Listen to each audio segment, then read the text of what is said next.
Hi guys, welcome back to my channel. My name is Mama Modani or Rangeshi Kihara. I'm a certified lactation consultant and a certified child nutrition practitioner. That means I can support you and your family with breastfeeding, child nutrition, fussy eating, your baby's refusing to breastfeed, your nipples are flat, etc, etc, including sleep.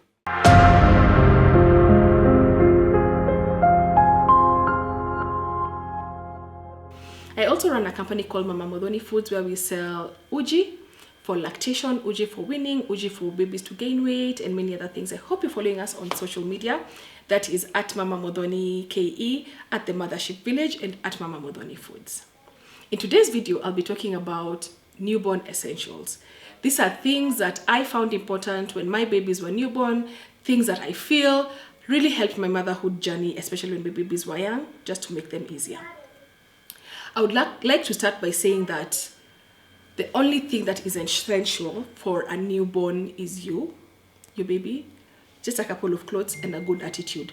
Everything else, and I repeat, everything else is extra. So if you're at a position in your life where you can't afford everything or you even can't afford anything, imagine it's okay, baby will survive. As long as the baby has you and you have a good attitude and you have a few clothes, everything else is luxury. Let's see. I have a list, as always, that I don't forget things. So one of the things that I find really important is a breast pump. I'm a lactation consultant, so of course, I'm a big advocate and a big lover of breast pumps. I used breast pumps with my first baby, my second baby. I'm likely going to use it when I have another baby. And the type of breast pump that you choose really depends on, one, your budget, two, your needs. So a manual pump works very well, an electric pump works very well, a double electric works very well, a wearable pump works very well. It just depends on your needs. I think I'll do a separate video on the different pumps and the advantages versus their disadvantages. What I think is essential actually is just a double electric pump or just a single electric pump. Also a Haka pump is, a Haka is like a lifesaver. It collects milk from the side that you're not breastfeeding on. You can get 10 ml, but 10 ml 8 times a day is 80 ml of free milk and you're just sitting there breastfeeding.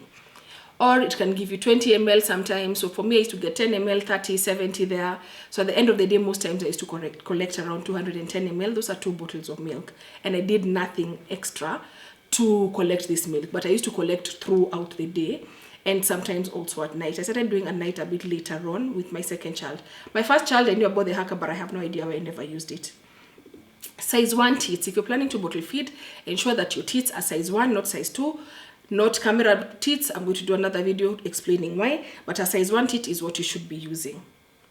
A bottle warmer. I know a lot of people tend to say that they found it useless, but for me and my family, we used to give a bottle every day or every other day just so that the baby can keep the habit. It's very easy for a baby to forget how to use a bottle.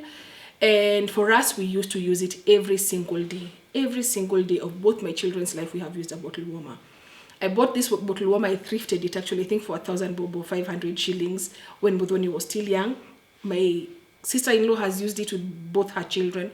My friend is currently using it with her child. So 5 kids, 1 bottle warmer, And even if you don't have the chance of sharing it, if you buy one for yourself and you can use it with other children or even just one child and then sell it, I feel like it's still a very good investment. Sterilizer. This is another investment that I find very controversial because some moms say that it's very useless. I used a sterilizer every single day. Like from the time my kids are around 3 weeks old, I use it every single day to the time they're over a year. Both children, I've used the same sterilizer. I've used the Avent sterilizer. And based on the math that I did and the calculations that I did when I was getting the sterilizer, or rather when people were arguing because the sterilizer was actually a gift, I remember it was a gift, is that versus the sterilizing tablets, it's actually a cheaper investment because the sterilizing tablets, you spend almost the same amount you'd spend buying a sterilizer within the first year of baby's life. And then the second year, you still need to buy another one, or the second baby, the third baby, the fourth baby, you still need to get another one. Versus a sterilizer where it's a one-time investment and you keep using it with subsequent babies. So it's an expensive investment at the beginning, but in the long run, I feel like it's a very, very, very good investment. I used mine a lot. A Moses basket. So again, I'm talking about my experiences. So with my first child, I used the small tiny Moses baskets. I'll put a photo. So the small Moses baskets, and I just took like a stool and put it next to my bed, and that's where my daughter slept, I think, for like maybe 3 months or 2 months. I don't remember how long. Wow, what did I do when I removed her from there? I think maybe until 4 months, because from there she went into her baby cot, if I'm not wrong. My son, on the other hand, used the Moses baskets that are made by, I think, Mama Toto. I can't remember the name really well. That comes with a stand, and you put it there. It's a lot bigger, a lot more spacious, but also more expensive. It was a gift, but I would definitely invest in it. Those days it was 12,000 shillings. I don't know how much it is now, but I would definitely invest in it. I used it with my son. My sister-in-law used it with both her babies. No, used it with her daughter. And then my friend used it with my goddaughter. So again, 3 babies, 1 Moses basket. And even if you're not sharing, if you're having other babies, I think it's a really, really, really good investment. So what I like about it, the stand is portable, so you can put it in your bedroom, put it in the living room. Also, the stand, you can use it for shower time. My sister-in-law did that actually for quite a long time. So you remove the basket from the thing and then put your basin there. Yeah, so I love that. Another thing that could also be really good that I think I'll get with my next child is a next to me. I'll share a photo here. So the next to me just attaches to your bed, and your baby can sleep there. So it's like you're co-sleeping, but the baby is in his own bed. Bab cloths, I think that goes without saying. They're really good for putting here, so that in case the baby has spit up, then the spit up goes into the baby's clothes. A nursing pillow. I've used a nursing pillow with both my babies, but that was before I studied lactation. When I started studying lactation, or being more interested in lactation with my son, I realized that I actually didn't need it. And I used I have a video on my Instagram on different breastfeeding position. So I really loved using the laid back breastfeeding, which is where you lie down like this, not lie, like lean back, and then you hold the baby like that. And I found it to be such a comfortable position, and I didn't need the breastfeeding pillow. So the breastfeeding pillow, some people love it, but I eventually found that I didn't need it. But if you want to get it, I think it's a good investment. A play mat, used it with all my children, again shared it. But the advantage of having a play mat is, one, you can start using it from the time your baby is a newborn. You can get the ones that have black and white because those are the colors that your babies see. So you can use it for tummy time when your baby is still tiny. And then as the baby grows, you can use it for tummy time and then also put the baby there. So sometimes I used to carry mine to the bathroom when you're still a first-time mom and you're a bit paranoid about leaving your baby when you're going to shower. I didn't have a nanny for quite a bit of time. So I'd put like a fluffy carpet on the floor, and then put the play mat, and then put the baby, and then I'd be showering, and then I'd be able to see the baby. At that time, my shower was really big and extensive, and it didn't have a door. Like the door... nasema nini? Anyway, I used to put it in the shower room. Yeah? But also, if you're working, if you're watching TV and you just want to keep your baby busy, I feel like it's a very good investment.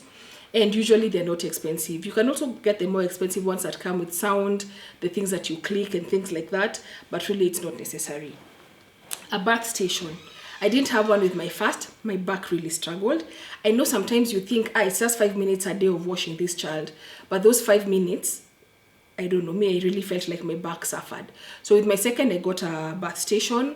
Best investment. And because I used to wash both of them there, like when the second born, now PC, my kids are 2 years apart, just almost 2 years apart. When he got a bit older, and I think he could see it, imagine I used to put both of them in the basin and wash them there. When of course the little one was a newborn, I used to wash him and then wash the other, and then wash Modani. But I used it for very long. I know people say, you can't wash the baby there for very long, but it's the size of a basin. And like I'm saying, I used it on both of them, and that time Modani was 2 or 3, and they'd squeeze, but they used to love it. They used to have fun in it. And then it was a bit of a struggle getting water, so sometimes we'd have the water outside, but they used to love it. So for me, I used to do it for them. And yeah, you can use it for very long. I think with one child, even up to a year, it's very possible to use it. A car seat. I use car seats from the time my baby leaves the hospital. I put them on a car seat, and they use it all through. Modani is now turning 6, Pussy is turning 4. They're still in car seats because that is what is safe. That is how they're supposed to be traveling, because seat belts can actually be fatal for them. and an accident, I actually find it very selfish when you as a parent, you have a seatbelt on, but your child doesn't have a seatbelt on. Or you have a seatbelt on properly because of your length and height and size and weight, but your child is having a seatbelt for an adult or a seatbelt for a child who's much older. So that means that if anything was to happen, that child will get very hurt. So I chose to get car seats. I get my car seats from Amazon. I find it a lot cheaper, but I also have the privilege of having relatives bring them. Here you can also get them from so many places.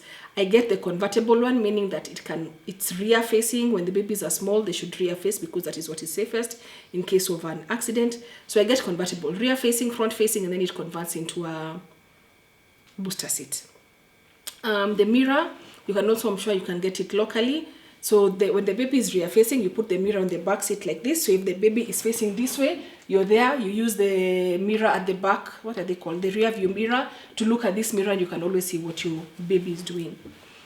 Baby monitor, again, some people say it's useless. I use my baby monitor for very, very long for both my babies. Modani left my bedroom. I know. I think with Modani I didn't have a monitor. I don't even know how I survived that. But I think she was basically sleeping through the night by the time she left at around 5 months. I'd do a dream feed at 10 o'clock, and then she'd sleep until morning. So she used to have one feed a night. With my second, I didn't do the dream feed. I was trying to do the other way, where I see how long he'd sleep. So he'd sleep and wake up maybe at 5 or at 4, depending on the age. So I used the monitor until he stopped waking up. Maybe he was around a year, and then I kept it for a while. Then I stopped using it. With my next child, I'm definitely going to be doing the dream feed because I don't like waking up. So the dream feed is a feed, but the child is not awake. So it just stops, because now the baby has fed at this time. Now it extends their sleep. Instead of them waking up at 2 or 3, they've already fed at this time. I'll do a video explaining that, because I'm not saying that you should reduce the number of feeds your baby is having in the middle of the night. Night feeds are very important for your supply. Night feeds are very important for your baby's growth and development, so please don't go and misquote me. Sleeping bags. Babies should not be covered by blankets until they're much older and can remove the blanket by themselves in case the blanket covers their face. So sleeping bags, I get them somewhere in Wangige. My kid is now big. I don't know if that guy still sells, but I'll share the number below. Those days I used to buy them. Those days I sound like such an old man. Anyway, those days I think they were like 100 or 200 shillings. I don't know what the cost is right now, but they're basically a bag that you put your baby in, and then you clip it here, and then the baby's feet are all inside, and it's basically a blanket. But now when the baby turns and moves around, the blanket moves with him, so it's not a hazard. Bag, diaper bag, one that has very many pockets, one that has a pocket that is waterproof is also really amazing, so that you're able to put your dirty clothes in it. What else I found important was like a carry bag. I don't know what to call them, but like a carry, I don't know what to call them. I'll find a photo I'll put here. But it's essentially something, I even have a video on my Instagram, something that you place your diapers. So I put diapers, I put my clothes, I put my panties, I put my breast pads, I put baby's clothes in there. Then I put it in the living room and another one in the bedroom. If your house is single story, you can put it in the living room and then move it to the bedroom in the evening, or you can put one upstairs and downstairs, just depending on your situation and what you find most convenient. I used to put one in the living room and another one in the bedroom right next to me, so that way in the middle of the night, I am not looking for diapers, I'm not looking for cotton wool, I'm not looking for anything. Everything has already been set there, and then my nanny used to have to look at it every evening to ensure that I have enough things for the next day. These days, another thing that is available is caddies that you can also use to set up somewhere. So it can be like your breastfeeding caddy. It's like a trolley. Actually, a caddy is that bag that I'm talking about. Then you can get a trolley. So the name of that bag is a caddy. So you can also get a trolley that has now the diapers, your breast pump, your things, your snacks, and blah, blah, blah. Keep one in the living room, keep one in the bedroom. Then that way, you have everything on hand when you need. Remember what I said at the beginning, all these things are not essential. Do what is important to you. The only thing that you must have is a good attitude and just a few pieces of clothes. I didn't talk about clothes because I think I'll do another video on just the kind of clothes that you need. Onesies, rompers, blah, blah, blah. I'll do another video on that. So clothes, of course, are a must. You, baby, clothes. That's it. All these other things that I've said are a bonus if you can afford them, if you want them, if you need them. They're not an essential need, they're just a need. I hope you enjoyed this video. If you did, give it a thumbs up. Make sure to share it with all you new moms. And remember, we have a program that we can support you from the time that you're pregnant to the time that your baby is 3 months old or 5 months old, depending on which one you wish. You can call the number below and we can give you more information than that. You can also send a WhatsApp. Remember, you're doing great, mama. See you next time.